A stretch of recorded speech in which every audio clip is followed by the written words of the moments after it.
దేవుని నామానికి వందనాలు. మీ అందరికీ కూడా దేవుని నామమున శుభములు సమాధానాన్ని తెలియజేస్తున్నా. మీకు సమాధానము శుభము కలుగునుగాక. ఈ యొక్క సమయమందు 91వ కీర్తన 1వ వచనమును మనం ధ్యానించుకుందాం.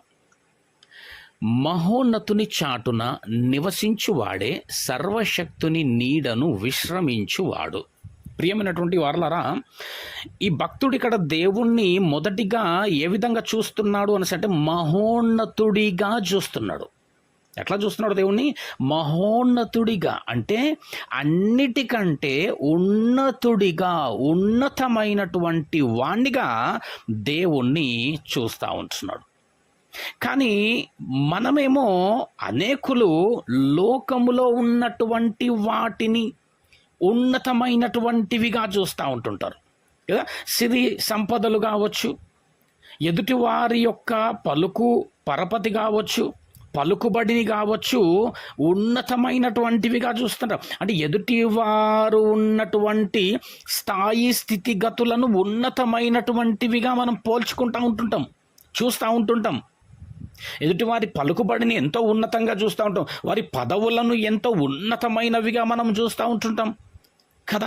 మనకున్నటువంటి ఇది కావచ్చు, పలుకు కావచ్చు, పరపతి కావచ్చు, హోదా కావచ్చు, కలిగినటువంటి దాన్ని కావచ్చు, మనము ఉన్నతమైనటువంటివిగా చూస్తూ ఉంటాం. కానీ ఇక్కడ మాత్రం భక్తుడు ఎవరిని ఉన్నతుడిగా చూస్తున్నాడు అంటే దేవుణ్ణి ఉన్నతుడిగా, మహోన్నతుడిగా చూస్తున్నాడు. ఉన్నతము అంటేనే చాలా గొప్పది. కానీ ఇక్కడ దేవుణ్ణి ఏ విధంగా చూస్తున్నాడు అంటే మహోన్నతుడు అంటే ఆయనను మించినటువంటిది లేదు. హల్లెలూయా. కాబట్టి గమనించాలా, నువ్వు సేవిస్తున్నటువంటి దేవుడు, ప్రియమైనటువంటి వారలారా, మహోన్నతుడు. రెండవది, దేవుణ్ణి సర్వశక్తునిగా చూస్తూ ఉంటున్నాడు కదా. ఎట్లా చూస్తున్నాడు? సర్వశక్తునిగా చూస్తున్నాడు.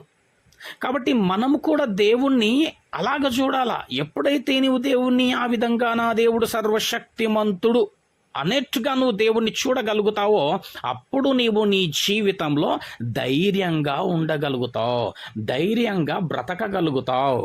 ఈ లోకంలో ఏది ఎదురైనప్పటికీ నువ్వు ధైర్యంగా ముందుకి నడవగలుగుతావు. ఎప్పుడు నీవు సేవిస్తున్నటువంటి దేవుడు మహోన్నతుడు, సర్వశక్తిమంతుడిగా నువ్వు చూసినప్పుడు.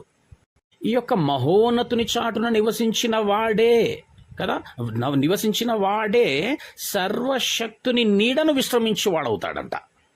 మనము ఆయన చాటున నివసించువారముగా ఉండాలా, ఆ సర్వశక్తుని నీడను విశ్రమించువారముగా ఉండాలా.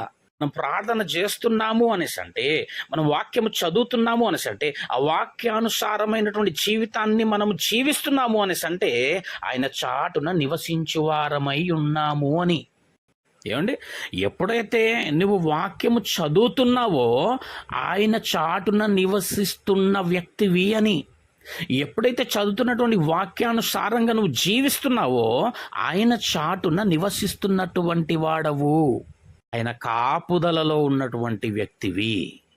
అట్లాగా ఎప్పుడైతే వాక్యమును చదువుతూ, ఆ వాక్యమును ధ్యానిస్తూ, ఆ వాక్యానుసారమైనటువంటి జీవితమును జీవిస్తున్నట్టయితే ఆయన చాటున నివసించు వారమై ఉంటాం, ఆయన నీడను.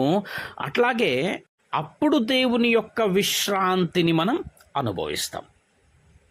ఏమండి, కాబట్టి ఈ మహోన్నతుని చాటున నివసించువాడే సర్వశక్తుని నీడను విశ్రమించువాడు. ఇట్టి విధమైనటువంటి విశ్రాంతి, దేవుడు అనుగ్రహించినటువంటి శాంతి మనకందరికీ కూడా అనుగ్రహింపబడును గాక. మీకు శాంతి దయచేయబడును గాక. ఆమెన్.